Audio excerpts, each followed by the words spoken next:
Happy Camper Radio starts in 3, 2, 1.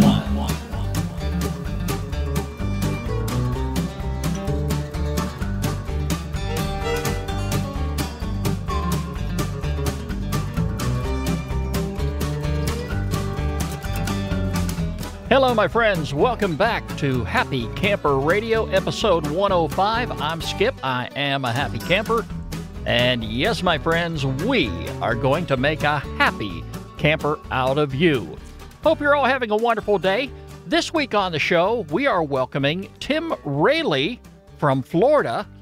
He has driven all the way up here. He is passing through Georgia, and he is on his way to a 2-month cross-country expedition.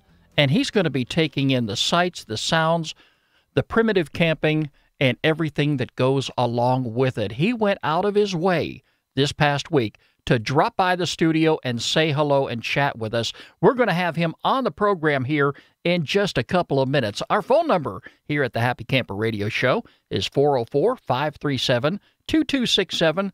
That's 404-537-CAMP.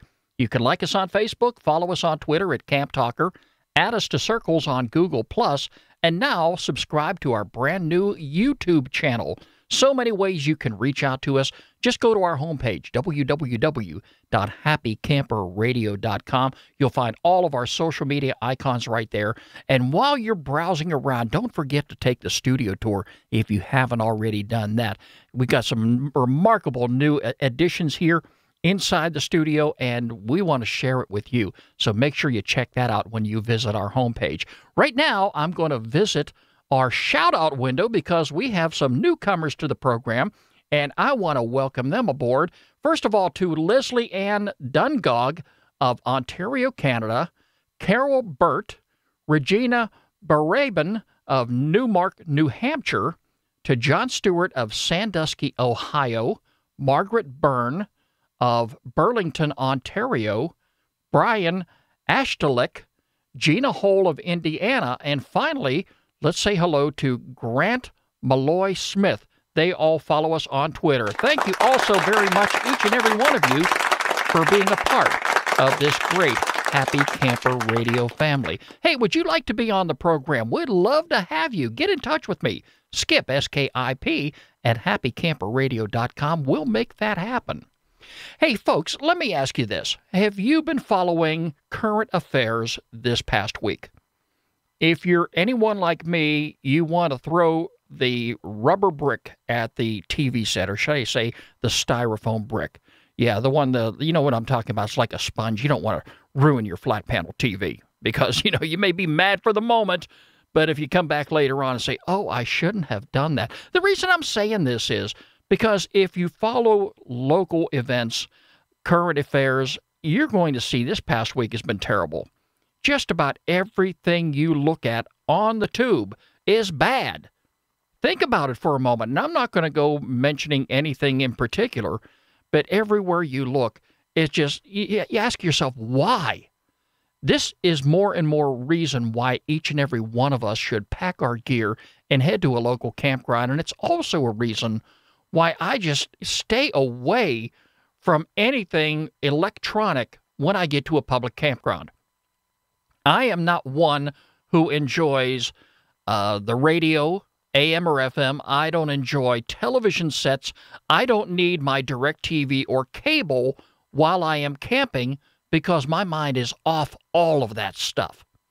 I want to go, I want to relax, I want to enjoy nature as it was meant to be enjoyed. When I go camping, I load my truck up. When I back my truck up to the garage and I start loading my gear in, the last thing that's on my mind is anything that's happening out in the world today. I'll worry about that when I get back. But when I go away, I don't care if it's for a couple days. I don't care if it's for a whole week. I do everything I possibly can to enjoy nature and take in everything that it has to offer.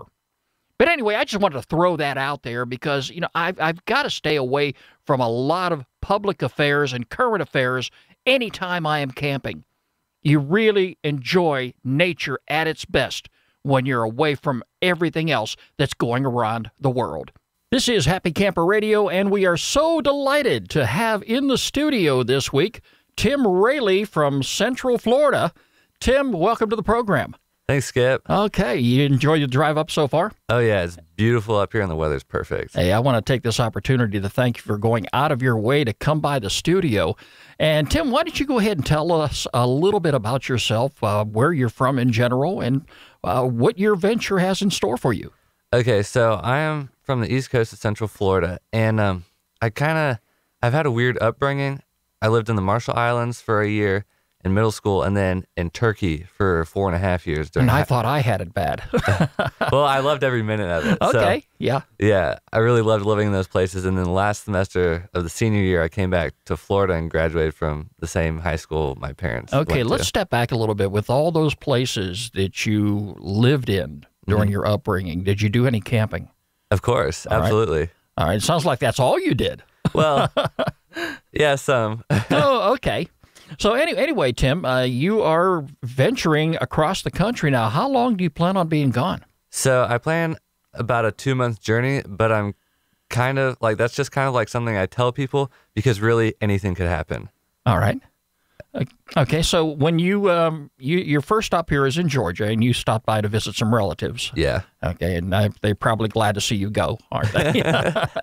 Well, they didn't act like it, but I'm sure they were. Either they want you to stay or they want you to hit the road. Again, one of the two. For me, I would much rather be on the road. Oh, yeah. I'd rather be, out and about and enjoying myself and enjoying places that I want to go see. But where is one of your first stops that you're going to be settling into? And I'm sure it's going to be somewhere nearby Georgia. Yeah, tonight, right? The next stop, which after the show I'm driving to, is Tennessee. Oh, wonderful! And there's a it's probably the biggest primitive archery event in the world, and it's right up in Clarksville, Tennessee. You're an archer? I am. Yeah, I'm an archer, a bowyer, a flint knapper. I make primitive archery equipment, arrows, and all that mess. How long have you been into archery? Probably about 2 years, actually, which I feel like I'm kind of new to it, but it's something that's really growing, and a lot of new people are coming in. So even after 2 years, there's a lot I can tell newer people. Do you find a lot of people that are into primitive camping are into archery? People that are into primitive archery are definitely into primitive camping. Okay, for sure. That's another way of putting it. Yeah. Because I've talked to a lot of folks, and when I speak to people about camping, they are either into the campground environment where there's a family atmosphere, or they enjoy the primitive lifestyle where they're just away from civilization as far away as they can possibly get. I mean, not that they don't mind being around people, but when they're by themselves and they're out in the wilderness, they have the opportunity to engage more in activities such as archery, target practicing, shooting, things like that, things you normally wouldn't find at a public campground. Yes. Okay, so you do find a lot of people that are into that. I am not good with a bow and arrow. I gave mine away. I think you could be, though. It takes some practice. Well, I had a bow that was given to me, and it just didn't work for me. Well, see, when I got into this, I hadn't shot bows very much, and so I made my first bow, and it was a terrible bow, but it was shootable, and it took me like a good week to really like get a feel for it and like be able to pull an arrow back and not have it fall off. So it was a homemade bow? Yes, handmade. Okay. Yeah. All right.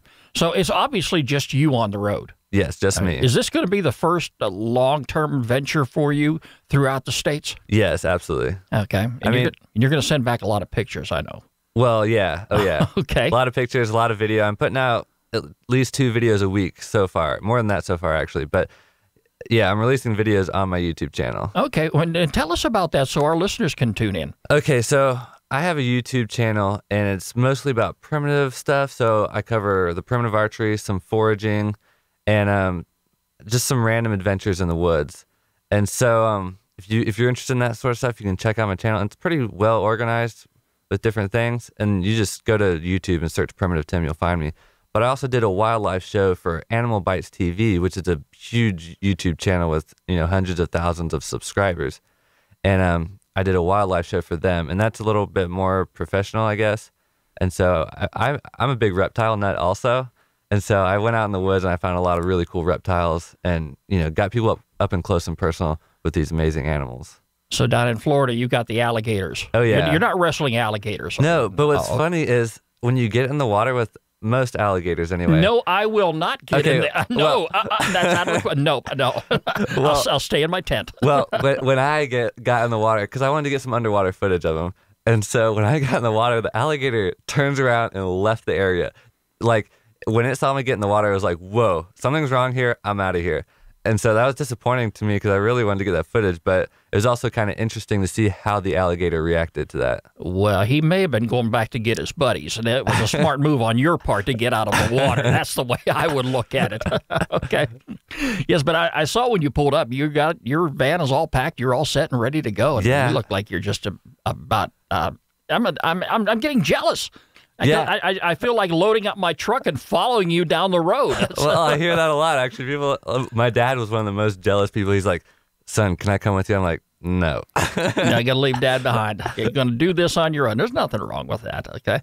So you're going to stop by Tennessee. How long do you expect to be there? I'll be there over the weekend. All right. It's a weekend-long event, and so, there's some friends there that I'll be meeting up with, that because I went there last year, and so I'll be meeting up with them, and there's one guy I'll probably hang out with after the event as well. All right. Do you pretty much do the primitive thing all the time? I mean, do you actually venture out into some public campgrounds where there are some families, and are you just not into that kind of environment? Yeah, I mean, when I was a kid, my mom was kind of like, she's kind of a city girl. Okay. And so when I was a kid, my dad didn't really drag us camping a whole lot, but he would take, I have two other brothers, so he would take like one son at a time usually, and we would just go usually just one night out wherever. That's one of the biggest problems I had growing up.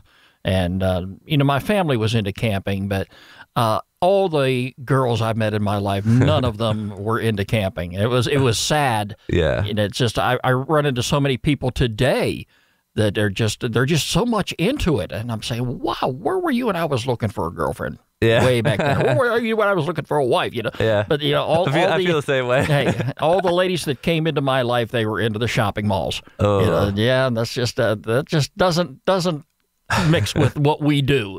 Yeah. But hey, you can still fit that in from time to time, but still enjoy the camping environment. So you're going to be in Tennessee for the weekend.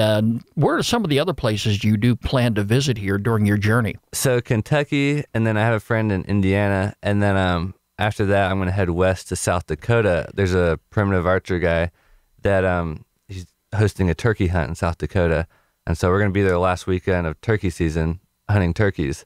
And so he told me about it. He's like, "Hey, you should come," and the price is ridiculously cheap. So I was like, okay, I'll do that. Everywhere I go, it's ridiculously expensive. I know. It's just, so you obviously have done your research long before you decided to hit the road. How long have you been planning this? So basically what happened was, I kind of wanted to go on a trip in a van across America at some point. And so I'd look on Craigslist for a cheap van that was in good condition and stuff, and I wasn't really having much luck. And my brother, he finds all the deals. Like, I don't know how he does it, but he just finds the best deals. So he texted me one morning and was like, "Hey, here's a van. You need to go get it. It's in good condition. It's ridiculously cheap." So the van out there, I bought it for $800. Oh, that's not a bad deal. No. And so I ran up to Jacksonville, is where it was, which is about an hour and a half, 2 hours away. Saw the van, brought cash. I had $700 saved up in tips. So it was just like stashed away in my room. And so I was like, sweet, all I got to do is just go grab another $100 and I'm good. And so it was kind of cool because it was almost like free money. That's money that people gave me. And so all I had to do was fork over that other $100. And then when I sold the truck that I had, it was worth about $1,800. So I came out of the whole deal with a van and $1,000 more. Wow! So you can use that money now towards your trip, and that is absolutely super.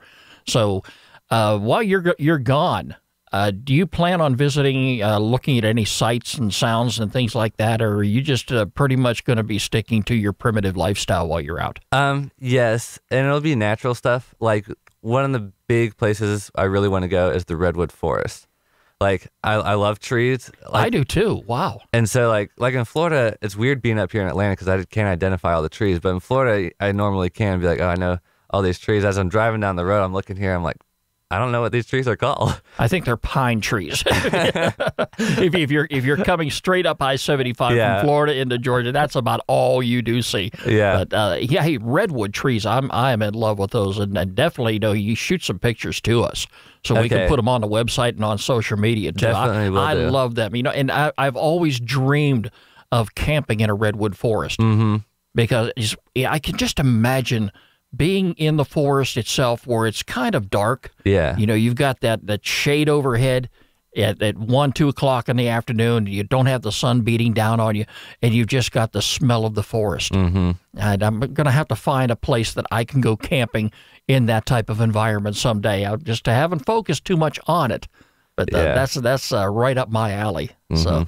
Yeah, it sounds like you're all set, and it sounds like you're going to have a great time while you're gone, Tim. So far, I've had an awesome time. I've seen stuff like I never expected to see.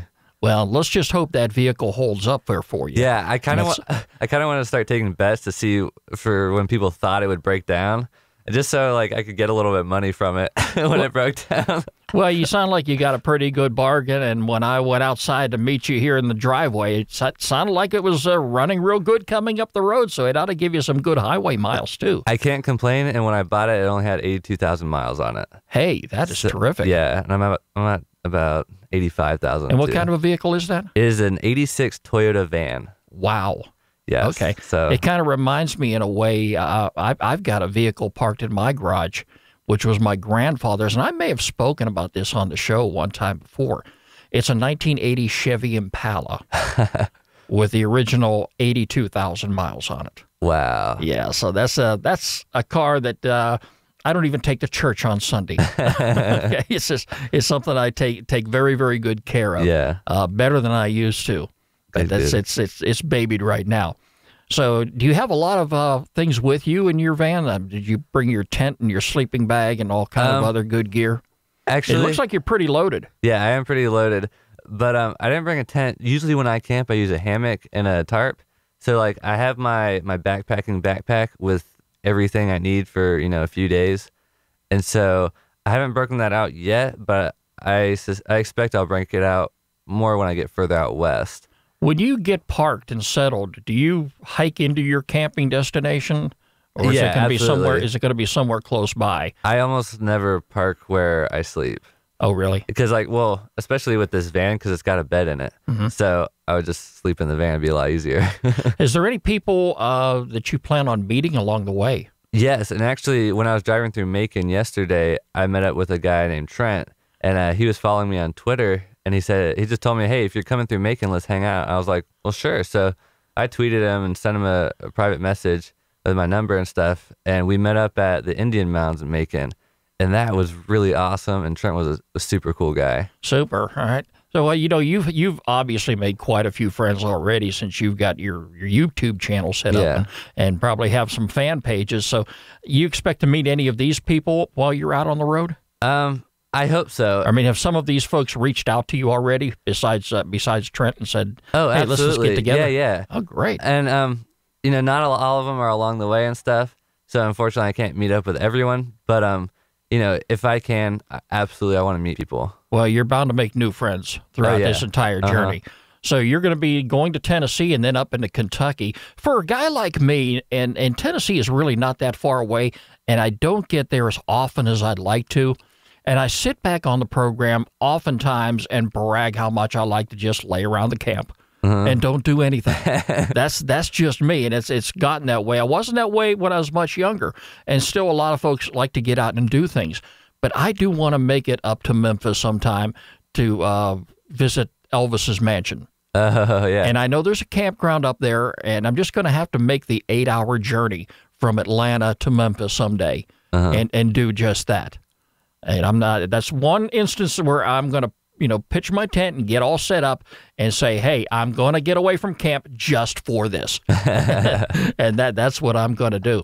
But it sounds like you're all set, and I can tell just from the few moments that we've met, you're all excited, you're pumped up, and you're ready to take the world on. I am. But the other day I was sitting there editing footage and stuff, and man, just like, this is a pretty big trip, and doubt and fear are going to creep in. And so some of that just started creeping in, and I just had to fight it off. Like, it was crazy. But like this kind of stuff right here, coming and doing a show with you, like really pumps me up and gets me super excited. That's what this show is all about. Good. It's all about camping, and it's, as we say at the start of every show, camping is what we're about. Camping is all we talk about. Good. And because we're a very unique breed. I do have a lot of friends who camp. I have a lot of friends who don't camp. As I mentioned, there's a lot of ladies that won't even touch it. And if you're the type of a person where you're going to go through your entire life without sleeping in a tent just once, I really feel sorry for you. Yeah. It's really bad because you just don't know what you're missing out on. And I'm looking forward to buying my tent. What kind of a tent are you sleeping in? Is it a two-person tent? I actually don't own a tent. You don't? I sleep in a hammock most of the time. Wow. Okay. Mostly because. And you're prepared for the inclement weather, I think. Yes, okay. I have a tarp and stuff to tie it up with and all that. But I like a hammock just because it's a little bit simpler. It's easy to set up, and all you need is trees. You don't need flat ground. You don't need dry ground even. I mean, you could set it up in a cypress swamp. Right, and the trees, I mean, you're going to find them just separated far enough apart to stretch that hammock. Oh, yeah. Okay, so, wow. And my hammock's like 9 feet long, so I need them about 14 feet wide apart, and I've got some paracord, so it doesn't have to be an exact distance between trees. All right, now what are your food preparation? Let's talk about that for a moment. You're obviously, you're not carrying a cooler. No. All right, you're not carrying a 3-burner Coleman stove. Well, actually, I have a 2-burner Coleman stove. Okay. And I've got a bunch of gas that goes with that. So you're going to look like a business executive going up there carrying that. I know. Wow. All right. But I figured, well, like especially out west, they're real picky about fires and stuff. Because I would have liked to just cook everything on an open fire. But this isn't the Tom Sawyer days where you can just make a fire anywhere. Right. And so I was like, well, a stove is what I'm going to need because, well, I don't want to start any forest fires, of course. No. And I definitely don't want to get in any trouble with the law people. So, so you carry an iPad or a laptop or something with you? I do have a laptop, which I do all my editing on, and then of course I have my smartphone. Well, I'm not crazy about electronics at camp, but at least in this case here, wherever you go, you can always do the research online to find out if you're doing something that is or is not in compliance with the law. Yeah. And that's, you don't, I hate the expression they say, ignorance of the law is no excuse. Well, I'm sorry, we're not all lawyers. Right? Yeah. Sometimes you can trip up.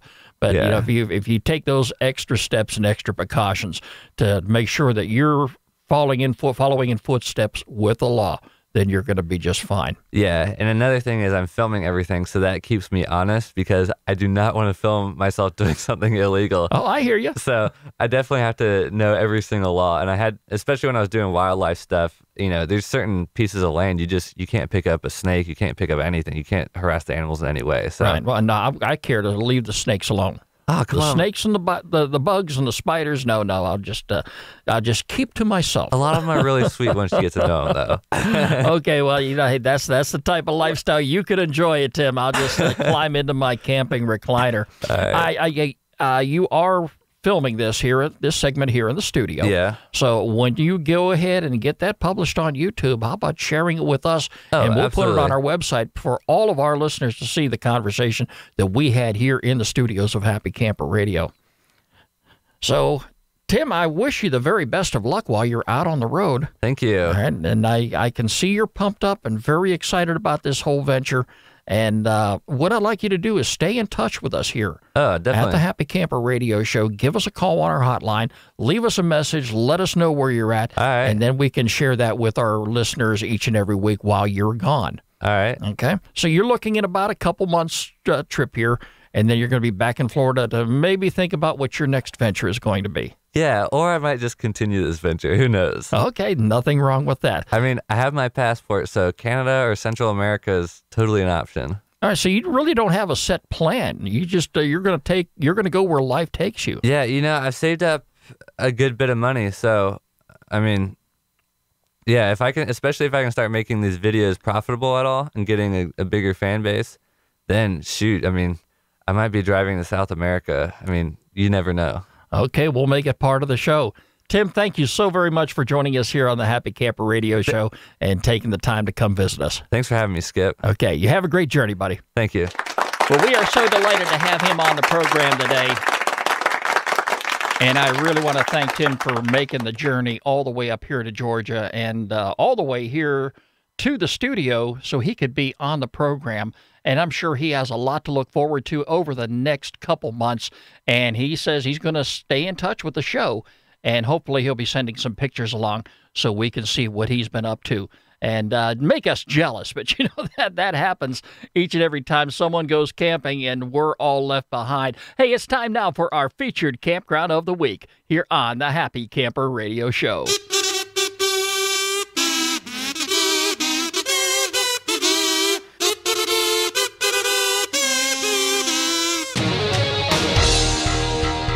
You know, anytime that I choose a campground for our featured campground of the week, I always look for a place that I know both you and I would enjoy. And this week, we're going to take you to the northern part of Mississippi. I found a beautiful camping destination. It's the Chewalla Lake Recreation Area, and their season runs all the way through Sunday, November 29th of 2015. Check it out. It's on our homepage all week long. Just click on the featured campground button, and there it will be. Chewalla Lake Recreation Area is located in the Holly Springs Ranger District of northern Mississippi. It is absolutely beautiful. If you love a lake view, if you like sandy beaches, if you like the dense forest with pine and hardwoods, and a really beautiful camping environment, this is a place you may want to check out if you're planning a trip to Mississippi or just passing on through. You'll really enjoy it. Chewalla Lake covers 260 acres and is a no-wake lake. It's a perfect location for swimming, canoeing, and kayaking. Anglers can enjoy fishing. Bring your fishing pole along with you. Smallmouth bass, bream, crappie, catfish. They've got a lot there for you to enjoy, and they even have a boat ramp right there on site. Check out the activities and amenities that they have. The campground features 19 sites for tent and RV camping. Each site is equipped with a picnic table and a campfire ring, and some sites even have electric and water hookups. So there's a lot to offer there, and don't forget, purchase your firewood locally. Don't move firewood. For more information on that, visit our homepage at happycamperradio.com. Click on the link section under Skip's Corner. It's a great camping destination. Hope to see you there this coming summer sometime. The Chewalla Lake Recreation Area in Mississippi. It is our featured campground of the week here on the Happy Camper Radio Show.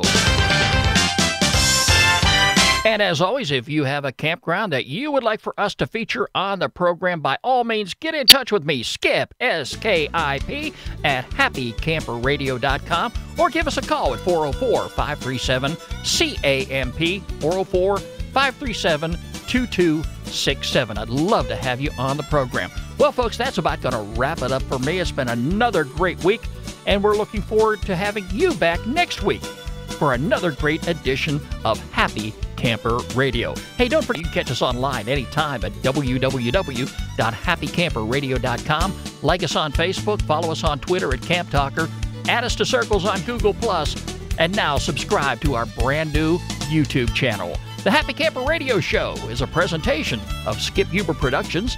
I'm Skip. I am a happy camper, and no question about it, my friends, we are going to make a happy camper out of you. Catch you next week. This is Happy Camper Radio.